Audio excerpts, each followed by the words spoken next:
साथियों, अगर आप लगातार अपनी फसल के अंदर यूरिया जैसे खादों को डालने के बावजूद भी आप बढ़िया उत्पादन नहीं ले पा रहे हो, फसल के अंदर जो ग्रोथ है रुकी हुई है, फसल आपकी पीली है, तो आप यूरिया की एफिशिएंसी को 2 से 4 गुना तक किस तरह से बढ़ाओगे ताकि आपके फसल के अंदर जो क्लोरोफिल है वो ज्यादा से ज्यादा बढ़ सके, रुकी हुई ग्रोथ है वो शानदार तरीके से चल सके।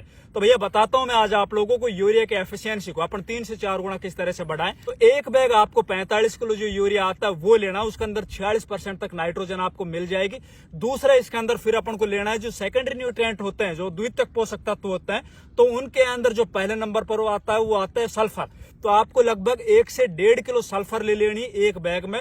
तीसरा, हमें लेना मैग्नीशियम सल्फेट लगभग 7 से 10 किलो पर एकड़ के हिसाब से, उसके अंदर हमें मैग्नीशियम भी मिल जाएगा और साथ ही सल्फर भी मिल जाएगा। इसके अलावा हमें तीसरा लेना भैया जिंक सल्फेट, उसमें जिंक भी मिलेगा, हमें सल्फर भी मिलेगी। अब सल्फर की मात्रा है वो पूरी हो चुकी है, अब इन तीनों को हमें मिला लेना है। मिलाने के बाद फिर हमने ये पहले अपने खेतों के अंदर इसका छिड़काव कर देना, ऊपर से हमने सिंचाई करना है और फिर आप देखोगे सिंचाई करने के लगभग 3 से 4 दिन के बाद हमारी फसल की जो रुकी हुई ग्रोथ है, फसल के अंदर जो पीलापन है, फसल हमें झाड़ीनुमा दिखाई दे रही, उसके अंदर हमें बेहद ही चौंकाने वाले रिजल्ट देखने को मिलेंगे। फसल हमारी एकदम झन्नाटेदार लस ग्रीन दिखाई देगी। तो इसी तरह की खेती बाड़ी से जुड़ी हुई जानकारी के लिए आज हमारे इंस्टाग्राम पेज को फॉलो कीजिए। खेती बाड़ी की बड़ी वीडियो के लिए हमारे यूट्यूब चैनल देश की जान हमारे किसान पर विजिट कीजिए। धन्यवाद।